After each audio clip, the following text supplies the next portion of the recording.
আপনারা দেখবেন আমি অনেক পোস্ট যখন সব বন্ধ ছিল তখন আমি একাই পোস্ট করে গেছি।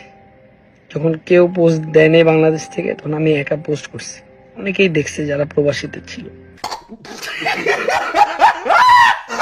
আমাকে এরকম বোঝানো হয়েছে যে তুমি যদি কথা বলো অনেক মানুষ মারা যেতে পারে। চারদিকে মেন্টাল প্রেসারে ছিল। আচ্ছা, দেশে আসতে দিবে না, ঠিক আছে, তাও আসছি।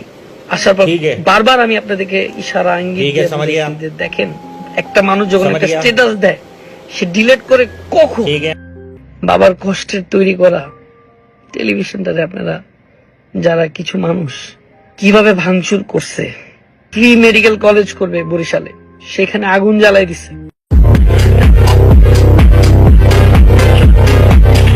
আমি বন্যায় আসি, বিকাশ নাম্বার দিচ্ছি, টাকা পাঠান, এই কথা কোনোদিন আমি বলিনি কোনো জায়গায় না।